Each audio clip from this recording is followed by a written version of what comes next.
अस्सलाम वालेकुम। ओके जी, तो अब हम मीनियस डिजीज़ शुरू करते हैं जो कि हमारा इंतहाई इंपॉर्टेंट टॉपिक है। आप लोग कह लो कि जो हमारी ईयर की लेक्चर की सीरीज़ है ना, उसका one of the most important topic है, इसलिए आप लोगों ने इसको अच्छे तरीके से तैयार करना है। ठीक है, आप लोगों ने अगर मीनियस डिजीज़ को आसान अल्फाज में समझना है तो आप लोगों को हमारी जो इनर ईयर की एनाटमी है ना, वो अच्छे तरीके से आनी चाहिए। इनर ईयर की जब मैंने एनाटमी पढ़ाई थी आप लोगों को मैंने बताया था कि हमारा जो इनर ईयर है वो दो स्ट्रक्चर्स पे मुश्तमिल है। एक हमारा बोनी लेब्रिंथ है, एक हमारा मेम्ब्रेनस लेब्रिंथ है। साइडों पे बोनी लेब्रिंथ चल रहा है, अंदर उसके एक मेम्ब्रेनस लेब्रिंथ चल रहा है जिसके अंदर हमारा एंडोलिम्फ प्रेजेंट है। आप लोगों को याद होगा ये साइडों पे हमारा बोनी लेब्रिंथ है। ठीक है, और जो सेंटर में पर्पलिश एरिया चल रहा है, ठीक है, ये हमारा आता है मेम्ब्रेनस लेब्रिंथ। और इसके अंदर जो फ्लूइड प्रेजेंट है पर्पलिश, वो हमारा एंडोलिम्फ है। और जो साइडों पे फ्लूइड प्रेजेंट हो गया, मतलब बोनी लेब्रिंथ और मेम्ब्रेनस लेब्रिंथ के दरमियान जो फ्लूइड प्रेजेंट होगा, यहाँ पे जो फ्लूइड प्रेजेंट है उसको हम पेरिलिम्फ कह रहे होंगे, जो कि इंडायरेक्टली हमारा CSF ही होता है जो हमारे ब्रेन से आ रहा होता है। ठीक है, मीनियस डिजीज में ये हो रहा था कि जो हमारा पर्पलिश एरिया, जो हमारा मेम्ब्रेनस लेब्रिंथ है, इसके अंदर जो एंडोलिम्फ बन रहा है वो नॉर्मल से ज़्यादा बन रहा होगा, नॉर्मल मिकदार से बहुत ज़्यादा बन रहा होगा। और आप लोगों को पता है जो हमारा कोक्लिया है उसका जो ऑर्गन ऑफ कोटाई, जो उसका सेंसरी ऑर्गन है, वो प्रेजेंट ही मेम्ब्रेनस लेब्रिंथ के ऊपर होता है। ठीक है, अगर हमारा फ्लूइड ही नॉर्मल मिकदार से ज़्यादा बन जाएगा तो हमारा सेंसरी ऑर्गन है वही डिस्टर्ब हो जाएगा, तो आपको पता है हमारे फंक्शंस ही नहीं परफॉर्म हो पाएंगे कोक्लिया के। ऐसी हमारा जो सैक्यूल है, फिर हमारा यूट्रिकल है, उसके भी अंदर जो आपको पता है सेंसरी ऑर्गन होते हैं वो भी डिस्टर्ब हो जाएंगे। सेमीसर्कुलर कैनाल्स को सेंसरी ऑर्गन्स हैं, ठीक है, वो सारे डिस्टर्ब हो जाएंगे। उसकी वजह से हमें जो सिम्टम्स आ रहे होंगे उसको हम वास्ट से याद रखेंगे। पहला हमारा सिम्टम क्या होगा कि हमें वर्टाइगो आ रहा होगा, पेशेंट को ऐसे लगेगा कि उसकी दुनिया घूम रही है, ठीक है, या फिर वो खुद घूम रहा है। ठीक है, सेकंड हमारा होता है ओरल फुलनेस, मतलब कान भरा भरा महसूस होगा। जाहिर बात अगर हमारा एंडोलिम्फ एक फ्लूइड है, वो फ्लूइड नॉर्मल से ज़्यादा भर चुका हुआ है तो ऐसे लगेगा कान में पानी भर गया हुआ, प्रेशर फील होगा। दूसरा में आएगा सेंसोन्यूरल हेयरिंग लॉस और टाइनाइटस। टाइनाइटस होता है कि हमारे कानों में घंटी बजना, या फिर कुछ लोगों को हिसिंग साउंड आ रहा होता है, जैसे हवा की आवाज़ नहीं होती, शां शां आवाज़ होती है, ऐसी आवाज़ आ रही होती है। ठीक है, तो ये दोनों क्यों सिम्टम आ रहे हैं? क्योंकि हमारा कोक्लिया का मसला चल रहा है, मतलब कोक्लिया का जो ऑर्गन ऑफ कोटाई है उसका मसला चल रहा है। इसके बाद सेंसोन्यूरल हेयरिंग लॉस आ रहा है और टाइनाइटस आ रहा है। और मीनियस डिजीज को इस वजह से हम एंडोलिम्फेटिक हाइड्रोप्स भी कह रहे हैं, क्योंकि इसके अंदर हमारा एंडोलिम्फ नॉर्मल मिकदार से बहुत ज़्यादा बन रहा होता है, हाइड्रोप्स बन रहे होते हैं। ठीक है, अब हम देख लेते हैं कि इसकी पैथोलॉजी क्या होगी। आपको मैं ऑलरेडी समझा चुका हूँ, जो हमारा मेम्ब्रेनस लेब्रिंथ है उसके अंदर हमारा एंडोलिम्फ नॉर्मल मिकदार से बहुत ज़्यादा बन रहा होता है, और हमारा जो मेम्ब्रेनस लेब्रिंथ होता है वो इनडायरेक्टली हमारा स्केला मीडिया ही होता है, आपको पता होगा। ठीक है, साइड में हमारा स्केला वेस्टिबुला ही आ रहा है, स्केला टिम्पना ही आ रहा है, और इन दोनों के अंदर हमारा कौन सा फ्लूइड प्रेजेंट होता है? पेरिलिम्फ। ठीक है, ये हमारा बोनी लेब्रिंथ है, जो साइडों में जो ब्लूइश है, लाइटिश ब्लू है, ये बोनी लेब्रिंथ है। ठीक है, इसके अंदर हमारा फ्लूइड कौन सा प्रेजेंट है?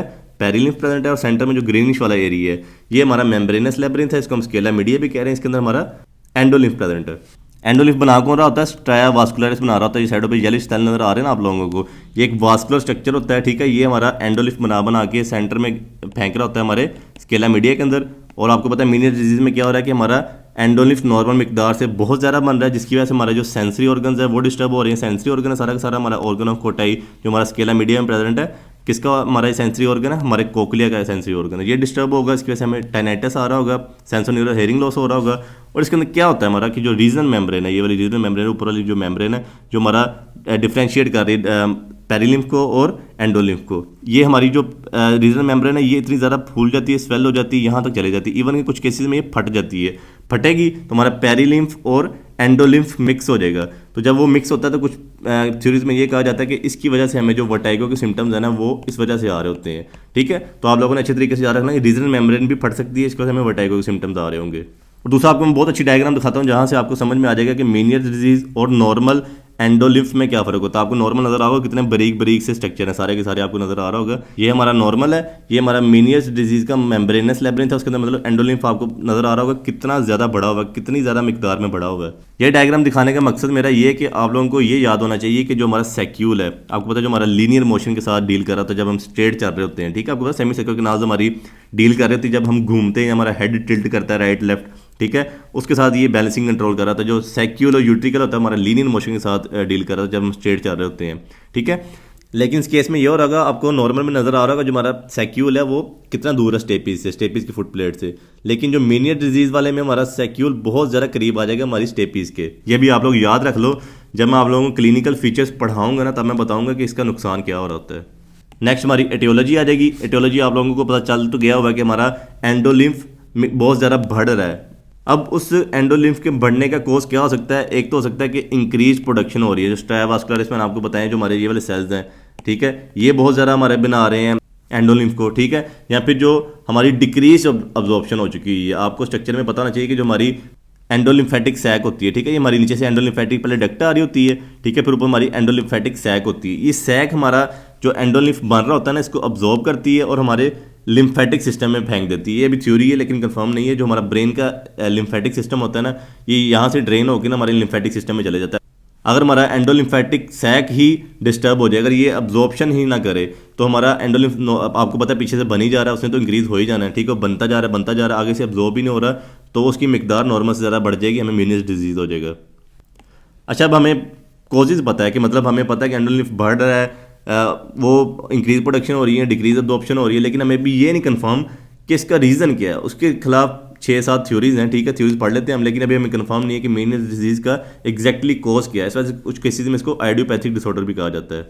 सबसे पहले जो हमारी थ्योरी है वो ये है कि defective absorption by endolymphatic sac. मैं आपको बता चुका हूँ कि एंडोलिम्फेटिक सैक अगर इसको अब्जॉर्ब नहीं करेगी तो हमारा एंडोलिम्फ नॉर्मल मिकदार से बहुत ज़्यादा बढ़ जाएगा। ये थ्योरी ना 2 चीज़ों से प्रूव हुई है। एक, जब हमने एक्सपेरिमेंटल ऑब्स्ट्रक्शन की है, जो हमारी एंडोलिम्फेटिक डक्ट जा रही है, ऊपर बन रही है एंडोलिम्फेटिक सैक बन रही है, ठीक है, यहाँ पे हमने कैचर लगा के इसको बंद कर दिया एंडोलिम्फेटिक डक्ट को, हमारा एंडोलिम्फ ऊपर जा ही नहीं पाया, सैक ने अब्जॉर्ब ही नहीं किया, तो उसकी वजह से हमारा जब एंडोलिम्फ देखा गया तो बहुत ज़्यादा बढ़ चुका हुआ था, मीनियस डिजीज़ हो गई थी। एक्सपेरिमेंटल ऑब्स्ट्रक्शन के बाद भी प्रूव हुआ। और उसके बाद ना जब हम सर्जरी करते हैं, आपको सर्जरी में आगे जाके पढ़ाऊंगा मीनियस डिजीज़ की ना, उसके अंदर हम एंडोलिम्फेटिक सैक की सर्जरी कर रहे होते हैं, तो तब भी देखा गया है कि जब हम मीनियस डिजीज़ के पेशेंट की सर्जरी कर रहे होते हैं ना, और उसके गिर्द जो वेसल्स होती हैं, ठीक है, वो बहुत ज़्यादा इस्कीमिया होता है, वो बहुत ज़्यादा सुकड़ी होती हैं, जो ब्लड वेसल्स होती हैं, ठीक है। अगर हमारे एंडोलिम्फेटिक सैक को ही ब्लड नहीं मिलेगा, उसकी जो साइडों पे वेसल्स हैं वही सुकड़ी होंगी, तो उसने क्या अब्जॉर्प्शन करनी है, क्या अब्जॉर्ब करके कहाँ पे हमारा जो एंडोलिम्फस को भेजेगा। तो इस चीज़ ने प्रूव किया कि हाँ, यहाँ पे ना हमारा इस्कीमिया ऑफ सैक होता है, तो ये हो सकता है कि ये थ्योरी भी करेक्ट हो के डिफेक्टिव अब्जॉर्प्शन हो रही है एंडोलिम्फ की। नेक्स्ट हमारी थ्योरी आ जाएगी वेजोमोटर डिस्टर्बेंस। वेजोमोटर डिस्टर्बेंस में क्या हो रहा था कि हमारा सिंपैथेटिक सिस्टम ओवर रिएक्ट कर रहा होता है। आपको पता है जब भी हमारा सिंपैथेटिक सिस्टम ओवर रिएक्ट करता है तो हमारी वेसल्स कॉन्स्ट्रिक्ट कर जाती हैं। आपको मैंने बताया था क्योंकि कुछ पेशेंट्स को हार्ट अटैक भी इस वजह से ज़्यादा चांसेस होते हैं स्ट्रेस के अंदर, क्योंकि वेसल्स कॉन्स्ट्रिक्ट कर जाती हैं। तो ऐसे होता है कि हो सकता है कि हमारे इंटरनल ऑडिटरी आर्टरीज को वेजोस्पैज्म में चले जाएं, मतलब वो कंस्ट्रिक्ट हो जाएं। अगर वो वेसल्स ही कंस्ट्रिक्ट हो जाएंगी, हमारी मतलब जो कान की वेसल्स हैं, ऑडिटरी वेसल्स हैं, ठीक है, वही कंस्ट्रिक्ट हो जाएंगी, तो वो ब्लड सप्लाई क्या कर पाएंगी? ना ही हमारे कोकलिया को ब्लड सप्लाई होगा, कोकलिया को ब्लड सप्लाई नहीं होगा, उसको कंडीशन नहीं मिलेगी, कोकलिया सही परफॉर्म नहीं कर पाएगा अपने फंक्शन, ठीक है, उसके बाद डेफनेस हो जाएगी। कोकलिया के भी स्पेसिफिकली किस स्ट्रक्चर को मतलब ब्लड सही नहीं मिल रहा होगा? न्यूरो एपिथीलियम को, जो हमारा सेंसरी ऑर्गन कह लो आप, ऑर्गन ऑफ कोटाई कह लो, ठीक है। ऐसे ही वेस्टिब्यूल के भी स्ट्रक्चर जो होंगे, जो सेंसरी ऑर्गन होंगे, उनको ब्लड सप्लाई अच्छी तरीके से नहीं होगी, तो वर्टिगो के सिम्टम्स आ रहे होंगे। आप लोग यहाँ पे सोच रहे होगे तो हमें तो यहाँ पे तो मिला ही नहीं, एंडोलिम्फ इंक्रीज होने को मिला ही नहीं है, तो नजर ही नहीं आया कि एंडोलिम्फ इंक्रीज है, तो हम इसको मीनियस डिजीज क्यों कह रहे होंगे? नहीं, इसमें भी हमारा एंडोलिम्फ इंक्रीज हो रहा होगा। वो क्यों इंक्रीज हो रहा होगा? क्योंकि एनोक्सिया ऑफ कैपिलरीज होगा जो हमारी स्टैब वेस्कुलरिस को जा रही है। एनोक्सिया क्या होता है? जो कि स्वेयर फॉर्म ऑफ हाइपोक्सिया है, ठीक है। हाइपोक्सिया क्यों हो रहा है? क्योंकि हमारी ब्लड सप्लाई नहीं आ रही, हमारा जो वेसल्स है वो कंस्ट्रिक्ट हुई हैं, ठीक है, वेसल्स कंस्ट्रिक्ट हुई हैं, उसकी वजह से हमें ब्लड सप्लाई नहीं आई, हमारी कैपिलरीज एनोक्सिया में जाएंगी, हमारी कैपिलरीज की जो परमिबिलिटी है, जो 2 सेल्स के दरमियान जगह होती है, ठीक है, वो इंक्रीज हो जाएगी। जो कैपिलरीज के अंदर फ्लूइड होगा वो निकल के बाहर आ जाएगा। जो हमारा स्टैब वेस्कुलरिस, ये भी एक वास्कुलर स्ट्रक्चर है, इसकी भी परमिबिलिटी इंक्रीज हो जाएगी, इसका भी जो अंदर फ्लूइड होगा निकल के सारा बाहर आएगा, निकल के सारा कहाँ पे जा रहा होगा? हमारा स्केला मीडिया के अंदर जा रहा होगा। यहाँ पे हमारा हाइड्रोप्स भी हो जाएंगे, हमारे एंडोलिम्फेटिक हाइड्रोप्स भी हो जाएंगे, हाइड्रोप्स भी बढ़ जाएंगे हमें।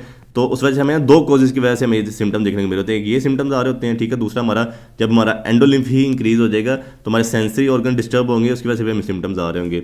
और जो हमारी थर्ड थ्योरी है वो एलर्जी की है। आप लोगों को पता है जब भी कोई एलर्जी हो, जैसे हे फीवर होता है, तो आपको पता है नाक में से कितना पानी निकल रहा होता है, छींकें आ रही होती हैं, ठीक है। तो इसमें भी ऐसे हो रहा था कि 50% केसेज में देखा गया कि उनको साथ में मीनियस डिजीज भी होता है, साथ में किसी ना किसी फूड पार्टिकल से एलर्जी होती है, या फिर कोई डस्ट पार्टिकल से, या कोई पोलन वगैरह से एलर्जी होती है, ठीक है। लेकिन इसके अंदर जो हमारा शोक ऑर्गन होता है, जैसे मैक्सिमम एलर्जीज के अंदर हमारा स्किन शोक ऑर्गन होता है या फिर लंग्स शोक ऑर्गन होते हैं, ठीक है। लेकिन यहाँ पे एलर्जी का शोक ऑर्गन होता है हमारा इनर ईयर। इस केसेस में जो हमारे इम्यून सेल्स होते हैं ना, वो जाके हमारे इनर ईयर पे इफेक्ट करते हैं, ठीक है। इनर ईयर हमारा एंडोलिम्फ ज़रूरत से ज़्यादा बनाता है, जिसकी वजह से हमें एंडोलिम्फेटिक हाइड्रोप्स हो जाता है और मीनियस डिजीज के सिम्टम देखने को मिलते हैं। नेक्स्ट हमारा आ जाएगा सोडियम एंड वाटर रिटेंशन।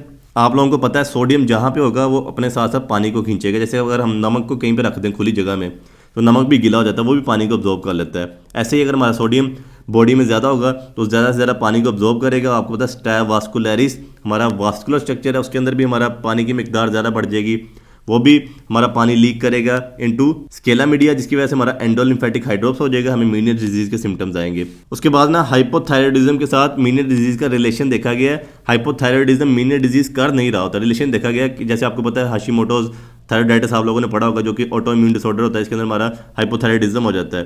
तो ऐसा देखा गया कि शायद जो ऑटो इम्यून सेल्स उसको इफेक्ट कर रहे हैं ना हमारी थायराइड ग्लैंड को, वही हमारे ऑटो इम्यून सेल्स जाके इनर ईयर को भी इफेक्ट कर रहे होंगे, जिसकी वजह से हमारा एंडोलिम्फेटिक हाइड्रोप्स हो रहा होगा। ऐसे भी कुछ ऑटो इम्यून डिसऑर्डर्स हैं या फिर वायरल डिजीज हैं जो हमारे इनर ईयर को जाके इफेक्ट कर रही होंगी, हमारा इनर ईयर में एंडोलिम्फ ज़्यादा बनेगा और हमें मीनियर डिजीज हो रही होगी। That's all for pathology and etiology of Meniere disease. Next video में इंशाल्लाह हम clinical features, examination and investigations of Meniere disease पढ़ते हैं।